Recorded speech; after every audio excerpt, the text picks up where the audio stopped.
ang istorya nito. May isang lalaki na naglalakbay mula pa sa Jerusalem papuntang Jericho.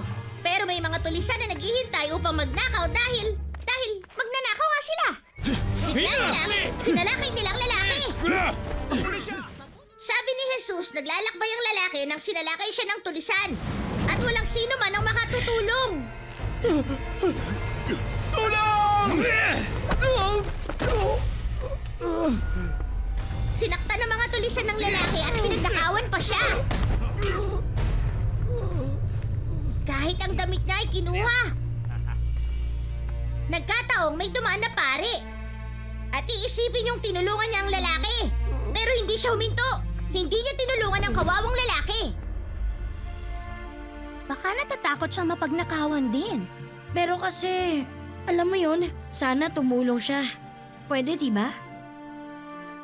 At hindi pa yun ang malala sa kwento ni Jesus. Yung sumunod na dumaan, hindi rin siya tinulungan.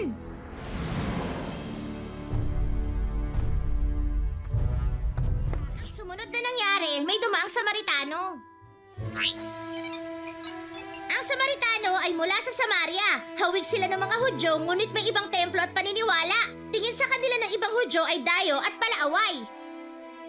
Ay, mas maayos sana kung kay Jesus natin narinig to. Na-record ko yun habang nagkukwento siya.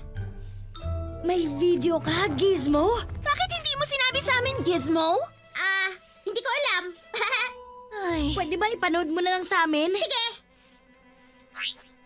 Ngunit sasabihin ko sa inyo, Merong isang Samaritanong naglalakbay na napadaan doon.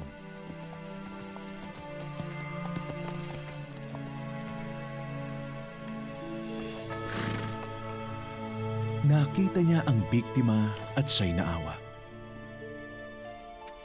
Nilapitan niya ito, pinuhusan ng langis at alak ang mga sugat at binendahan. Pagkatapos, ang lalaki ay isinakay ng Samaritano sa kanyang asno at dinala ito sa bahay panuluyan upang maalagaan doon.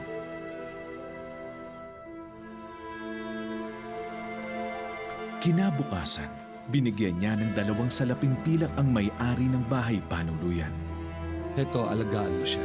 At kung ano man ang iyong magagastos, ay babayaran ko sa aking pagbabalik.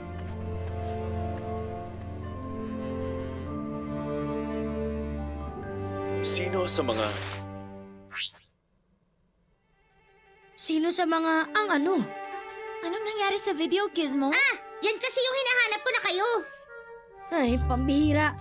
Narinig natin ang istorya pero di natin alam ang ibig sabihin. Alam niya ang kautusan na ibigin mo ang iyong kapwa tulad ng iyong sarili. Ngunit tinanong niya ako, sino ang aking kapwa? Sino sa 3 ang akala niyong nagpakilalang kapwa-tao na nahulog sa kamay ng tulisan?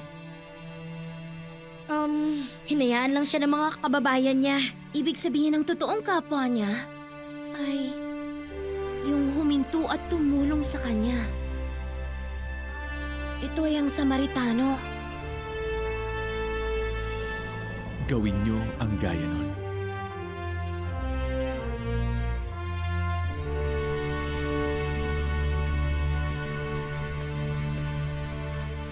Ang ibig niya bang sabihin ay humanap tayo ng nasaktan at alagaan sila?